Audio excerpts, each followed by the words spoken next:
नमस्कार, मैं अनूप कुमार और आज हमारे साथ है कृष्ण भारद्वाज जी। आज इनसे बात करेंगे 26 जनवरी पे लाल किले पे जो भी हुड़दंगबाजी हुई उसको लेके इनकी पर्सनल राय है। 26 जनवरी को जो हुड़दंगबाजी हुई लाल किले पे उसको लेके आपकी क्या राय है? बहुत ही दुखद घटना है ये और मैं इसकी घोर निंदा करता हूँ।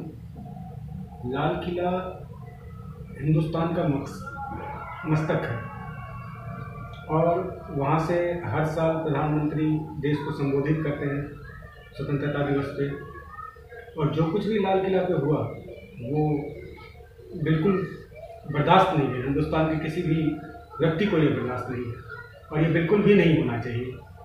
और इस तरह के जो असामाजिक तत्व हैं उनको कहाँ से ये इतनी हिम्मत आ जाती है कि 26 जनवरी के दिन, जिस दिन की सबसे ज़्यादा सख्ती होती है, सबसे ज़्यादा पुलिस और प्रशासन होते हैं, उस दिन जाकर के लाल किला पे खालिस्तान का झंडा फहराना और तिरंगे झंडे को फेंक देना। मेरा तो मानना है कि उसको सीधा शूट एट साइट करना चाहिए। लाल किला एक ऐतिहासिक धरोहर है जहां आम दिन एक परिंदा भी बगैर सिक्योरिटी पर नहीं मार सकता। वहां आपको नहीं लगता कि कहीं ना कहीं सिक्योरिटी से भी चूक हुई है कि इतने लोग वहां जाके इतना अपमान करते? देखिए, जब इस तरह का जो आंदोलन होता है तो क्या है, अभी विपक्षी लोग और जो भी तथाकथित इसमें किसान हैं, खालिस्तानी लोग हैं और बाहर के फंडिंग पे देश को बदनाम करने की कोशिश कर रहे हैं, वो लोग चाह ही यही रहे थे कि किसी तरह प्रशासन जो है गुस्से में आए, लाठीचार्ज करे, आंसू गैस छोड़े, गोलीबारी हो, एक आध मर जाए, फिर उसी को मुद्दा बना करके, जैसे राजीव सरदेसाई जैसे दलाल पत्रकारों ने क्या चलाया, उन्होंने टीवी पे, नेशनल टेलीविजन पे बोला कि आईटीओ पे गोली लगने से एक किसान की मौत हो गई। मतलब आग बढ़ाने की कोशिश कि वहां पे पुलिस ने गोली चलाई और गोली से एक किसान की मौत हो गई, जबकि ऐसा कुछ नहीं हुआ था। वो किसान खुद स्पीड में ट्रैक्टर लेकर के आया और ट्रैक्टर पलट गई। ट्रैक्टर पलटने के बाद उसके नीचे उसकी दबकी उसकी मौत हो गई। तो क्या है कि ये कुछ लोग जो है वो चाहते हैं कि किसी भी तरह से सरकार कुछ इस तरह की सख्ती करे, लाठीचार्ज करे, गोलीबारी करे, किसी एक आध की मौत हो जाए और उसको मुद्दा बना करके पूरे देश में आंदोलन खड़ा करें। किसानों का जो आंदोलन कर रहे हैं उनका सीधा सा आरोप है कि पुलिस प्रशासन ने जो रोड मैप दिया था उस रोड मैप पे बैरिकेड लगा के हमें भटका के और लाल किले की तरफ जाने का मौका दिया। वो सीधा आरोप लगा रहे हैं कि इसमें पुलिस प्रशासन मिला हुआ है और जो लोगों ने झंडा फहराया वो उन्हीं के लोग हैं। जी नहीं, देखिए, पुलिस प्रशासन ने इनको जो रोड मैप दिया था वो 12 बजे के बाद कर दिया था। 12 बजे से पहले इनको नहीं दिया था। इन लोगों ने 9 साढ़े 9 बजे से ही बैरिकेड तोड़ करके और आरोप लगा रहे हैं कि बैरिकेड क्यों नहीं लगे भाई? आपको जब रोड मैप दिया गया है वो दिया गया है कि आप 12 बजे के बाद शांतिपूर्ण तरीके से आप रैली निकाल सकते हो। 26-27 बिंदुएं ऐसी थी जिस पे साइन किया गया कि कोई हथियार लेकर के नहीं जाएगा, लाठी लेकर के नहीं जाएगा या हुड़दंगबाजी नहीं करेगा, पब्लिक प्रॉपर्टी को नुकसान नहीं पहुंचाएगा। और इन शर्तों को मानते हुए किसान नेताओं ने सबने साइन किया उस पर। तो सबसे पहले तो इन लोगों ने खुद ही तोड़ा। इनके रूट में कहां से आईटीओ आ गया, कहां से लाल किला आ गया? उनका कहना सीधे तौर पे ये है कि आम किसानों को दिल्ली के रोडों का पता नहीं और उनको रोड मैप से भटकाने के लिए पुलिस प्रशासन ने उनको डाइवर्ट किया कि आप इस रूट से जाइए। बहुत ही गलत बात है। चलो, अगर एक बात को हम मान भी लेते हैं कि चलो, एक बात को मान, ऐसा हुआ नहीं, लेकिन एक बात को अगर मान भी लेते हैं कि चलो रूट बंद कर दिया गया, डाइवर्ट किया गया, किसानों को पता नहीं था, लेकिन ये जो तलवार से पुलिस वालों पे हमला किया गया वो किस सरकार ने कर दिया था, किस पुलिस वाले ने कर दिया था? लाठी लेकर के NH-24 पर महिला पुलिस कर्मियों को 5-5 लोग मिल करके उसको मार रहे थे। ये इसमें किसका दोष है? पुलिस प्रशासन का, सरकार का दोष है। लाल किला पे ग्रिल के नीचे 2 महिला पुलिसकर्मी वो हेल्प मांग रही थी और उनको डंडे और तलवारों से उसके ऊपर हमला किया जा रहा था। इसमें किसका दोष है? सरकार का या पुलिस प्रशासन का? जलियांवाला बाग की तरह लाल किले पे 50 पुलिसकर्मी 20 फुट गड्ढे में कूद गए अपने जान बचाने के लिए। इसमें किसका दोष है? सरकार का या पुलिस का? ये इस तरह की ओछी राजनीति ये बिल्कुल नहीं चलने वाली है। यही तो बातें निकल के आ रही है कि जहाँ पे आम दिन कोई परिंदा या कोई आम व्यक्ति एक सुई तक लेके नहीं जा सकता, बगैर किसी सिक्योरिटी चूक के कि बंदे हथियार तलवार तक लेके लाल किले की धरोहर के ऊपर तक चढ़ जाते हैं, तो इसमें कहीं ना कहीं प्रशासन या खुफिया एजेंसियों की तो कुछ तो चूक हुई। देखिए, प्रशासन की चूक मैं नहीं मानता कि प्रशासन की चूक बिल्कुल हुई है। प्रशासन ने बहुत ही समझदारी के साथ काम किया और पुलिस वालों ने लाठी डंडा और तलवार खा करके रोकने की कोशिश की, लेकिन इतनी संख्या में हथियार से लैस लोग थे वहां पे। अब वो किसान तो थे नहीं, वो सब खालिस्तानी थे, उग्रवादी थे। मैं तो सीधा सीधा इसको आतंकवादी हमला करार देता हूं। जो लाल किले पे हुआ उसको मेरे हिसाब से तो वो सीधा आतंकवादी हमला है, लेकिन उसको एक दूसरा रूप किसान का चोला पहन करके वो लोग आ गए। और सरकार का ये आदेश था, प्रशासन का ये आदेश था कि किसानों पे किसी तरह की ज्यादती नहीं होनी चाहिए, उनको चोट नहीं पहुंचानी चाहिए, किसी तरह का ये नहीं होना चाहिए।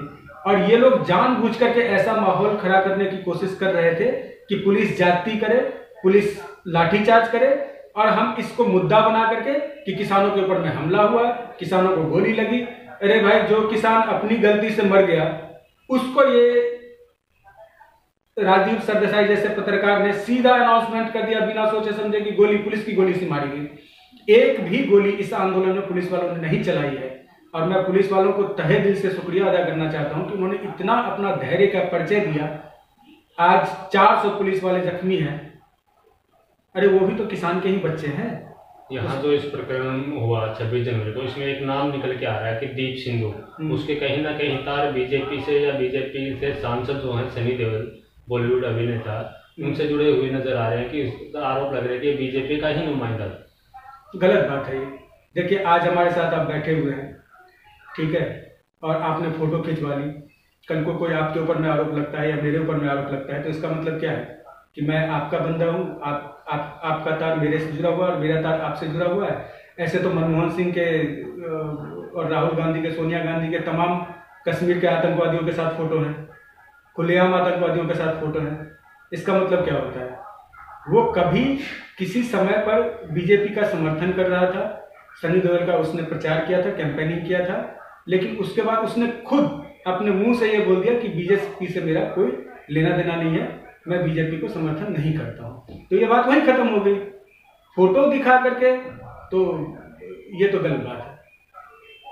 अब सुप्रीम कोर्ट की तरफ से भी आदेश आया कि हर व्यक्ति का प्रदर्शन करने का या विरोध करने का अपना संवैधानिक अधिकार है। उसके बाद में जो 27 तारीख को गाजीपुर बॉर्डर पे हुआ प्रशासन की तरफ से कि किसी भी हालत में आंदोलन को खत्म किया जाए, राकेश टिकैत को उठा लिया जाए और गिरफ्तार कर लिया जाए, कैसे भी करो, कुछ भी करो, इस आंदोलन को यहाँ से खत्म करवाओ। तो इसमें तो संवैधानिक अधिकार जो है उसका हनन नहीं करेंगे। देखिए, संवैधानिक अधिकार का भी एक दायरा होता है। मैं तो सुप्रीम कोर्ट से भी, माननीय सुप्रीम कोर्ट से और सरकार से ये आग्रह करना चाहूँगा कि कोई भी व्यक्ति प्रदर्शन करे, धरना करे, भूख हड़ताल करे, ये संवैधानिक अधिकार है और ये होना चाहिए, लेकिन उसका एक दायरा तय होना चाहिए कि किसी पब्लिक प्रॉपर्टी पे आकर के, किसी सड़क पे आकर के आप बैठ जाओ। अरे भाई, रामलीला मैदान है, जंतर मंतर है, जगह तय की गई है, आप वहां पे बैठो, महीनों प्रदर्शन करो, आपकी कोई तकलीफ है आप उसको करो। ये पूरे देश को एक तरह से, दिल्ली एनसीआर को 2 महीने से बंधक बना के रखा हुआ है। किसने ये कर दिया कि सड़क पे आप बैठ जाओ, हाईवे पे बैठ जाओ, जाम कर दो, लोग नौकरी पर करने के लिए नहीं जा पा रहे हैं। जब आंदोलन शुरू हुआ तो वो तो जंतर मंतर पे या रामलीला मैदान पे ही जाना चाहते थे। उनका आरोप है सीधे तौर पे हमने भी लड़के नहीं रोकी हुई, हमें आज बैरिकेडिंग हटा दो, हमारे रामलीला मैदान या जंतर मंतर पे जाके प्रदर्शन करेंगे। जी नहीं, आपको याद होगा कि जब ये आंदोलन शुरू हुआ था तो सरकार ने खुद बुराड़ी में, जहाँ पे सत्संग होती है, वहाँ का जगह, इनको बहुत बड़ा मैदान है, आपने देखा होगा, लाखों करोड़ों लोग वहाँ पे बैठ सकते हैं एक साथ, वहाँ का जगह इनको दिया गया और इनको बोला गया कि इनको जो सुविधाएं चाहिए वो सुविधाएं भी दी जाएगी सरकार की तरफ से। इन्होंने खुद इनकार कर दिया, बोला इसमें सरकार की कोई चाल है, कोई नीति है। अरे क्या चाल होगा? इतना बड़ा आंदोलन चल रहा है, सरकार क्या आपके साथ चाल चलेगी? चाल चलना होता तो 2 महीने में चाल नहीं चल देती।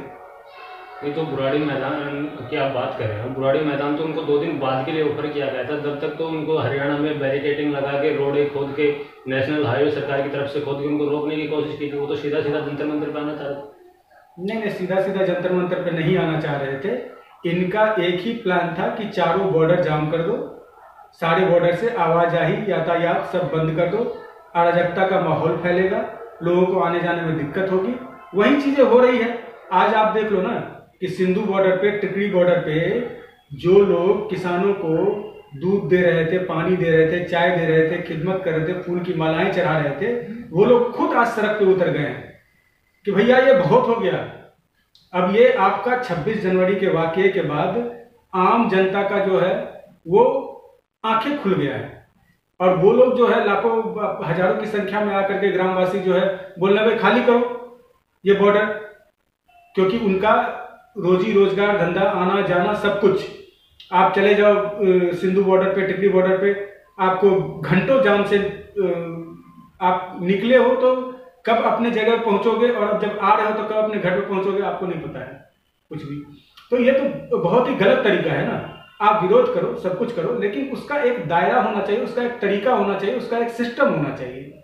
पहले भी विरोध प्रदर्शन, धरना प्रदर्शन हुआ करते थे, उसकी एक जगह तय होती थी कि भाई किसी ग्राउंड में आकर के, कहीं पे आकर के, यहाँ पे गाजियाबाद में इनको रामलीला मैदान भी ऑफर किया गया था किसानों को।